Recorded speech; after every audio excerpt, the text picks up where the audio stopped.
주님, 오늘 이 시간 주의 말씀을 함께 나눌 때 말씀을 전하는 종이나 듣는 성도들 모두가 살아계신 하나님의 음성을 들을 수 있도록 역사하여 주시옵소서.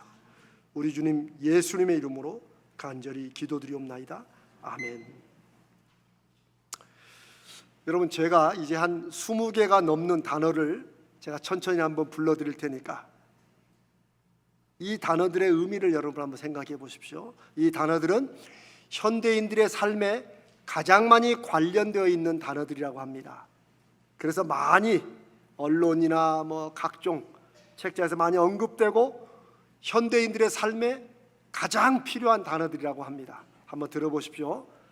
창의성, 창의력, 관심, 호기심, 의식, 성찰, 성격, 성질, 성향, 인성, 성품, 자존심, 자격지심, 존재감, 감성, 감상, 감각, 의견, 의지, 의욕, 열정, 열의, 양심, 악심, 의심, 욕심, 낙심, 비관, 낙관, 비참, 우울, 염려. 어떻습니까? 이 단어들이 여러분의 좀 삶과 관련되는 단어들이 좀 있습니까? 현대 가장 경제적으로, 사회적으로 발전시키는 데 가장 필요한 것이 창의력이라고 합니다. 현대인들이 가장 많이 지금 앓고 있는 마음의 감기라고 불리는 것이 바로 우울증입니다. 우울과 염려. 이 모든 단어들의 공통점이 무엇인지를 아시겠어요? 바로 마음입니다. 야, 그 단어도 마음하고 관련되어 있나? 이 한자 단어 속에는, 이 단어들의 한자 속에는 마음 심자가 다 들어가 있습니다. 제가 다 거의 옥편으로 다 확인해 봤어요. 창의성, 성격, 존재감, 의지, 열정, 의식, 우울, 염려, 이런 모든 단어들의 마음과 관련되어 있다는 사실. 그러니 이로 인한 어떤 문제든지 마음의 문제이니까 마음을 알고 마음을 주관하고 마음을 어떻게 보면 고쳐가면, 마음을 활용하면 얼마든지 좋아질 수 있고 그 문제를 해결할 수 있고 그 문제로 인한 어려움을 넘어설 수 있다는 사실입니다. 우리 삶의 모든 것은 사실은 마음과 관련되어 있습니다. 현대 소위 뇌과학, 이 뉴럴로지, 그 다음에 그로 인한 심리학들의 굉장히 큰 발전이 있어 왔는데, 요즘에 밝혀내는 과학적 사실들이 바로 마음에 대한 집중과 연구를 하고 있고, 이에 대한 연구와 책들이 지금 지난 22년 동안에 쏟아지고 있습니다. 그런데 놀라운 사실은 현대과학이 이제 와서야 밝혀내고 있는 이 마음이라는 것의 작용 범위와 힘에 대해서 성경은 이미 수천 년 전에 그 마음의 핵심이 무엇인지, 마음이 왜 중요한지를 한마디로 설명하고 있는데, 그게 바로 오늘 본문입니다. 간단하고 짧은 본문이지만 현대 과학보다 수천 년을 앞서 꿰뚫고 있는, 지금도 현대 과학이 계속해서 풀어가고 있는 그 핵심과 중심이 여기 있습니다. 제가 한 번 더 오늘 말씀을 읽어보겠습니다.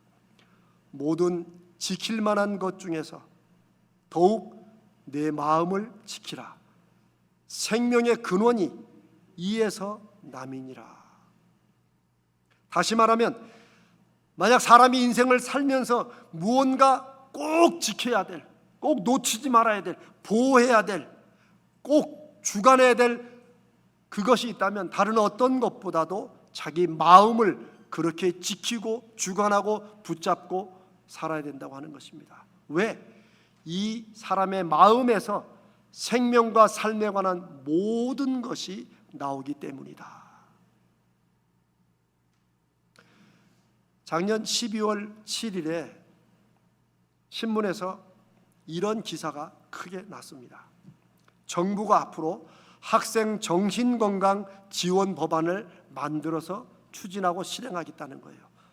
정신건강 지원 법안, 즉 초중고등학교 수업을 통해서 학생들이 정신건강과 관련한 교육을 받도록 법을 만들고 추진하겠다는 거예요.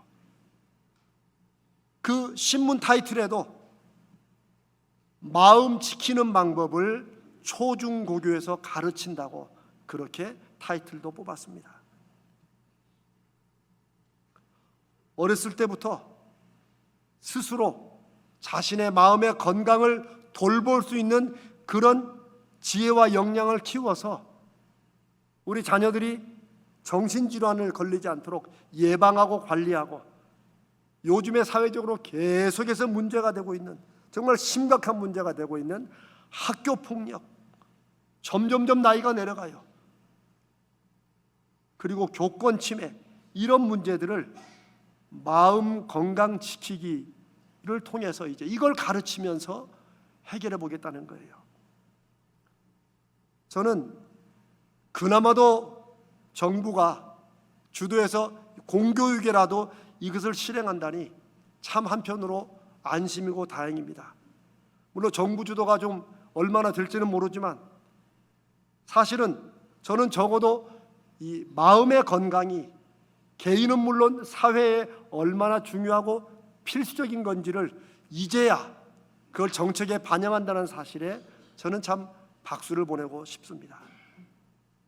그러면서 저는 오늘 2024년을 시작하는 첫 주일에 마음의 비밀이라는 주제로 첫 설교를 하면서, 그런데 이미 수천 년 전에 성경에 말씀하시고 기록해 놓고 다른 어떤 누구보다도 하나님의 사람들이 이 마음에 대해서 강조하는 성경에 대해서 우리 교회와 우리 성도들은 얼마나 중요하게 생각하는지, 우리는 이 마음 건강에 대해서 얼마나 마음을 두고 있었는지, 이것이 저와 여러분이 신앙생활 하는 것에 가장 중요한 핵심이라는 것을 우리가 알고 있는지, 우리 교회는 마음 건강 지키는 것을 실제 우리 한국 교회들은 그것을 무슨 프로그램이나 뭐 설교를 통해서나 해왔는지 한번 진지하게 돌아볼 일입니다. 흔히 말하죠. 아직까 마음만 먹으면 돼. 사람들이 마음 한번 먹으면 되는 일들, 여러분 마음이 그렇게 쉽게 먹어집니까? 아니 마음은 먹었어도 마음 먹은 대로 결과가 됩니까? 마음 다스리기, 2000년대 들어서부터 각종 세계 곳곳에 소위 명상이 아주 퍼지고, 요가 많이 퍼지고 있어요. 심리상담도 그렇고, 여기서 주로 하는 것의 핵심이 뭡니까? 마음 다스리기입니다.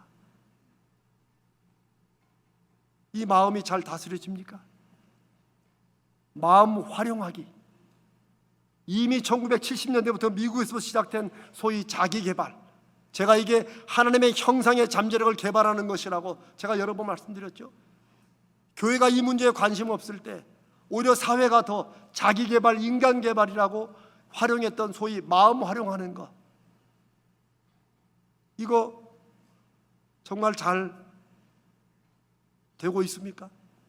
여러분 아십니까? 마음 먹기나 마음 다스리기나 마음 활용하기나 우리가 생각하고 예상하는 것 훨씬 이상으로 이게 중요하고 어떤 면에서 이 사회를 발전시키고 끌어가는 중심에 있다는 것이에요.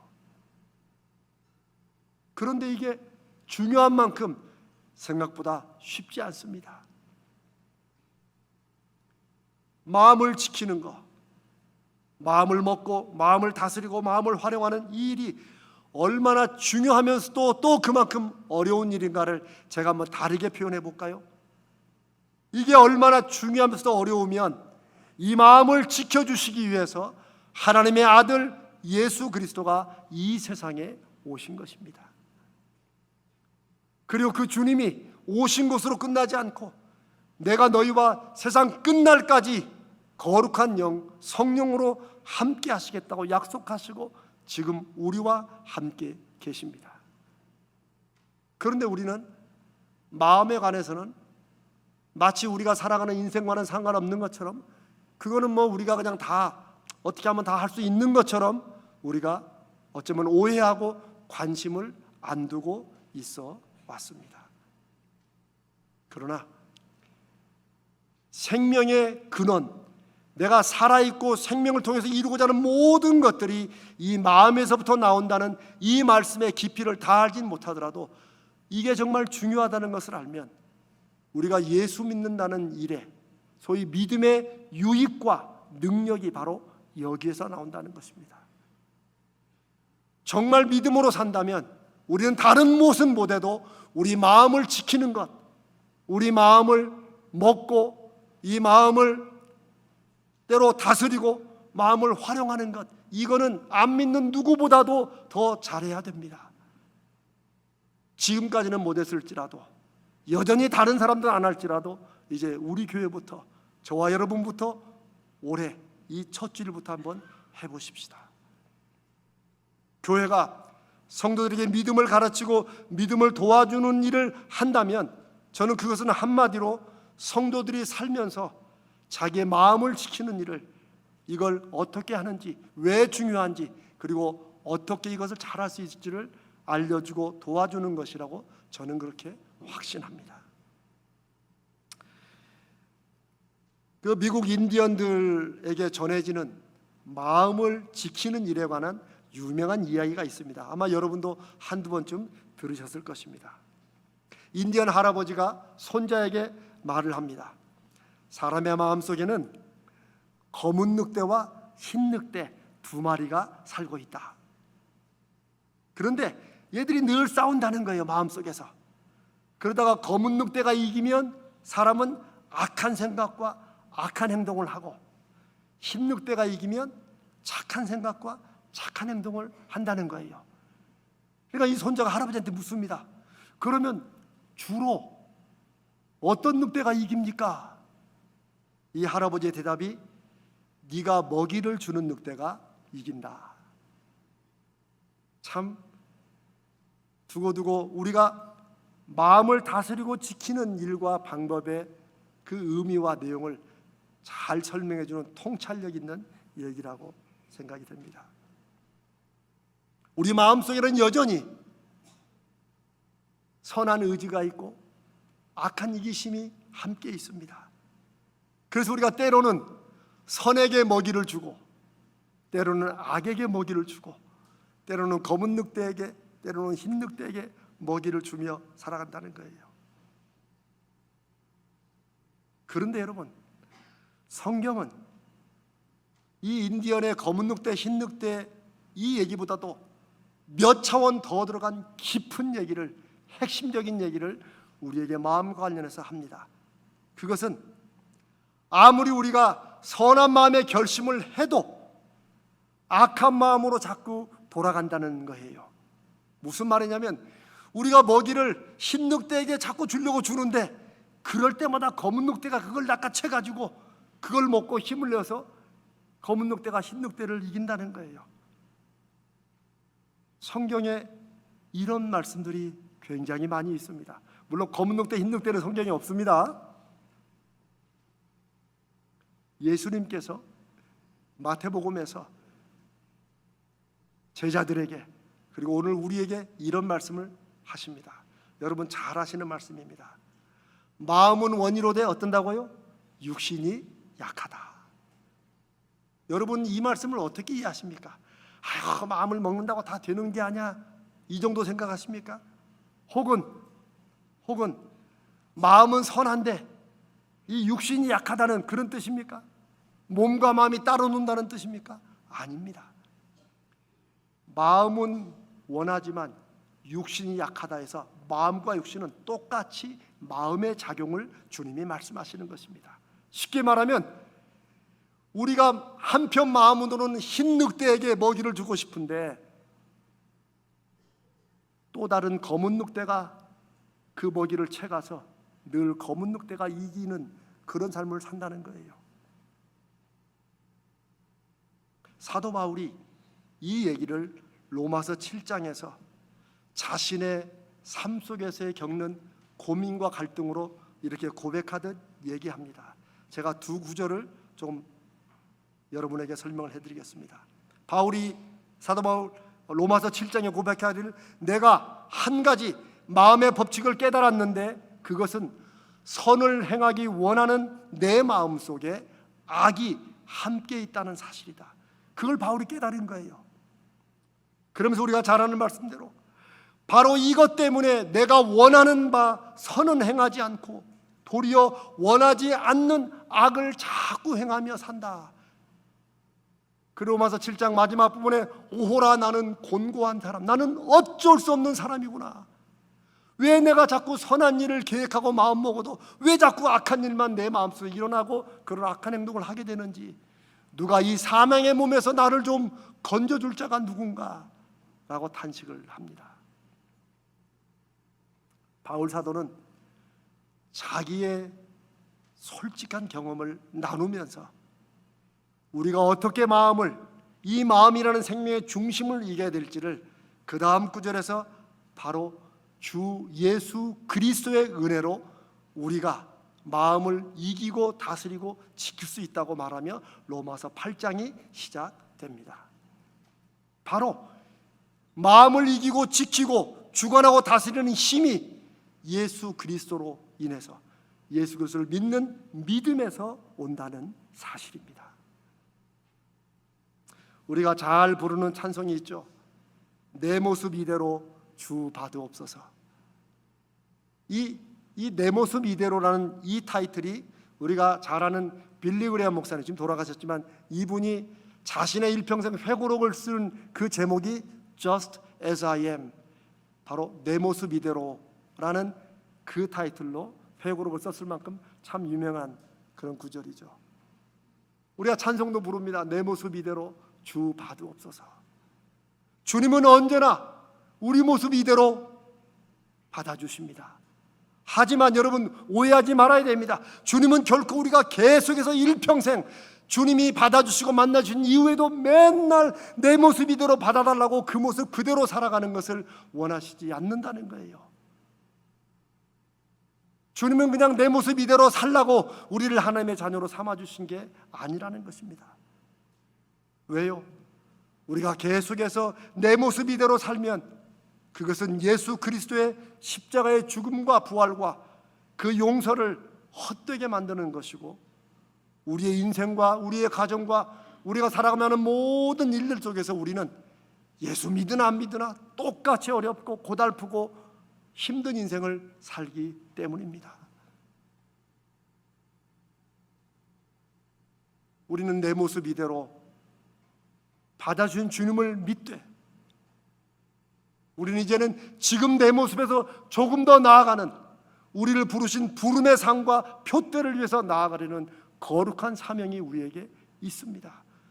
그것은 주님을 위해서 전도를 많이 하는 것이 아닙니다. 막 교회를 부흥시키기 노력하는 것이 아닙니다.